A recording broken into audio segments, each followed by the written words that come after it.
Mega scoop that CNN News 18 has access. This is as far as Hardeep Singh Nijjar's murder in Canada is concerned.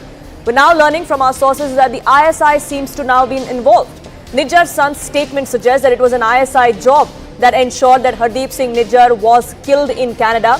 Balraj Singh, Nijjar's son, claims that Nijjar met senior officials of the Canadian Security Intelligence Service. Intelligence sources suggest that in some way Canadians also supported the ISI and gave access to the killers, which is also why they're now going slow with these investigations. That's the allegation and that's the claim, in fact, that has been made by Hardeep Singh Nijjar's son. This information has been accessed via sources by CNN News 18. It is a super scoop of whether or not there is an ISI hand and whether Canada and its intelligence agencies were complicit in what happened. Remember, several questions have been raised about the lapses, the go slow in the investigation in the past as well. Those questions are being raised from within Canada too. Opposition leaders have been putting Justin Trudeau and his administration in the dock as far as the law and order situation there goes. This news break that we now bring to you puts further lens on those issues as far as complicity and as far as go slow of the Canadian police is concerned. These are claims that have been made by Hardeep Singh Nijjar's son, who goes on to say that it's not just the ISI, but there was backing of the Canadian intelligence services as well as far as Nijjar's killing was concerned. Remember, India has had a very strong stance as far as Nijjar's death is concerned. Trudeau and his administration had blamed India for having a role in this murder. But now we're learning that in fact it could have been Pakistan and the ISI whose role perhaps needs to be investigated. Anand Narasimhan, my colleague, now joining us, getting us more details on this. Anand, as far as Nijjar's death is concerned, the investigation has been going on for several months now. Even after a week of making allegations against India, there has been no proof that has been made public by the Canadian administration. Perhaps because of the embarrassment that it would face when questions like these would be asked about go slow, about complicity. Yes, and this I think also points back at the Trudeau administration, that before he stood on the floor of Parliament, did he actually vet all of these and did the Canadian intelligence actually share all this information? Because Balraj Singh's statement is important and supports perhaps this entire claim that's been coming into intel sources that it was an inside, it was an ISI job, and it was all because of this entire organized crime or business which multiple voices have been pointing to. Was this because of the entire control of the drugs network? And was this a tough war internecine itself, in the sense within the gangsters who were perhaps under ISI's patronage? Because according to his statement, he started meeting them after February. He was in touch with the CSIS officials 6 days before Nijjar was killed, and there was a meeting scheduled even 2 days. That's why there are serious questions saying that why is it that if Nijjar was a person of interest for the Canadian state, why is it that there was only advised and there was no close proximity protection was given to him? And could anybody and everybody actually access Nijjar and reach Nijjar? That's the big question, because he was a person of interest for multiple entities. And he also said that the Canadian authorities told Nijjar that he shouldn't go to his Gurdwara as usual and he should be avoid being seen in public. So if there was an alert about Nijjar and safety and his safety, why? And these are the two people who have not yet been pulled up by the Canadian authorities, Rahat Rao and Tariq Kiani, the two ISI plants in Canada who are actually doing most of the ISI's work. Why is it that the Canadian authorities so far have not registered a single FIR? They have not even put out a list of suspects. How is it? What credible reasons and allegations are they? Is Justin Trudeau actually talking about? Because it's the Canadian intelligence which itself flagged the Sikh extremism or these fundamentalists operating on Canadian soil back in 2018. So multiple questions that remain at this point.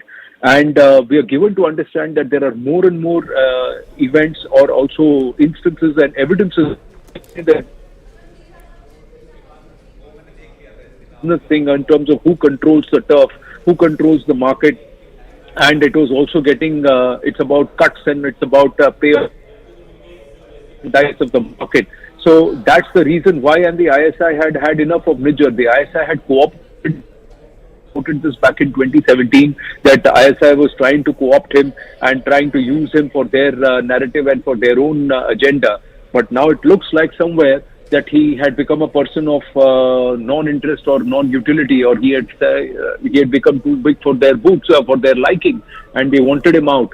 So it was a classic case of trying to kill two birds with the same stone: get off or do away with Nijjar, bump him off, and then blame it on India and try and misdirect. Sure.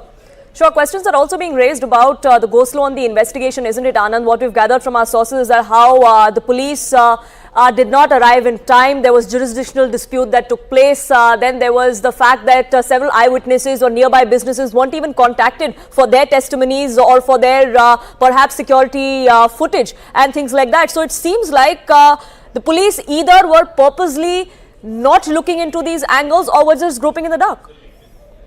Yes, it is. And not just that. There are also sources telling CNN News 18 that the ISI has very former ISI officials from the ranks of Major General to Havaldar rank staying in the same area or in the vicinity of Nijjar. And it was impossible for an unknown person to get into close proximity of Nijjar because he was very cautious, and there was intelligence which had been fed to him that there is a threat to his life.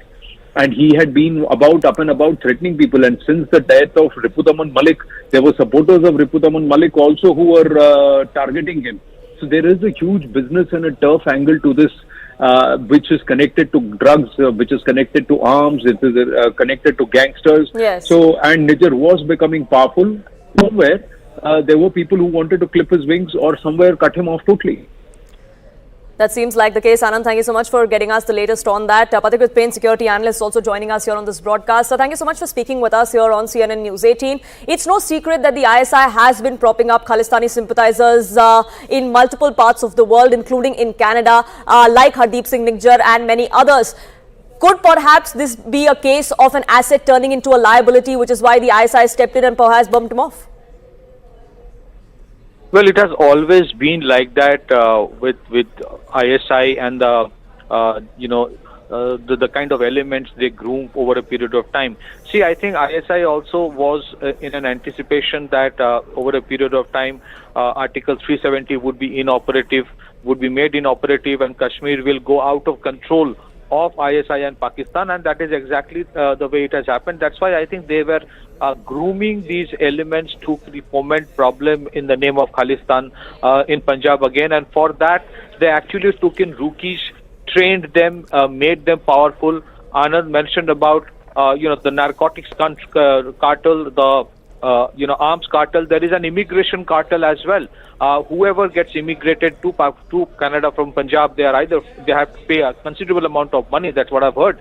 So once you have all these things, elements piled up, they become very powerful, and then it becomes very difficult for them to get controlled by the deep state, in this case of possibly of Pakistan. But at the same time, there is another issue as to whether the Canadian establishment was aware of this and deliberately was making the entire investigation very shoddy, because the police came almost 25 minutes after this incident took place, and then there was a tough battle which started with the Surrey police and the Royal Canadian Mounted Police, and that tough battle continued for quite some time. For 2 months they did not take testimony of the people in the vicinity. They didn't even try to collect the CCTV footage. So whether there was complicity of a certain section within Canada, they were in the know-to of what's going to happen. After the killing of Ripudaman Singh Malik, and he was about to reveal something about what was happening in Canada.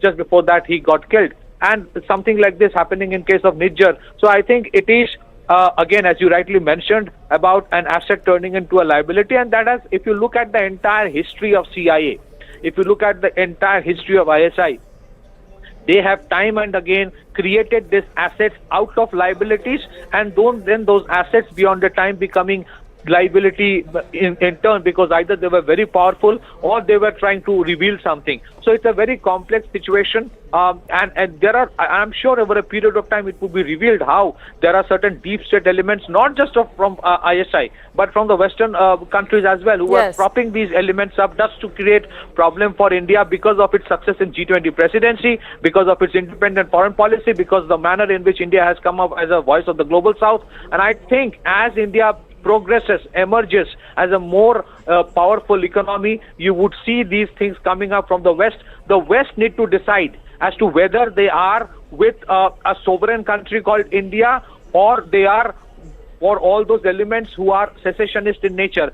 It is very difficult to presume, Poonam, that if there is an ISI angle, CIA is not aware of it. So there are a lot of these elements ganging up again against India because India is emerging powerful. We have seen what they have tried to do with other countries as well.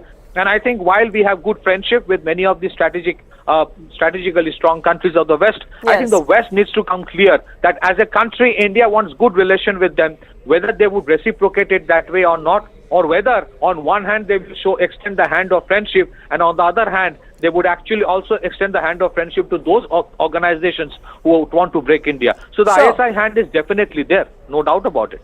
Absolutely. And what Mr. Trudeau thought was perhaps a preemptive strike by blaming India for this seems to now be only leaving him with more egg on his face, given the new facts that are now coming in of alleged complicity of go slow in the investigation especially. Pathikrit Pain, thank you so much for speaking with us here on CNN News 18.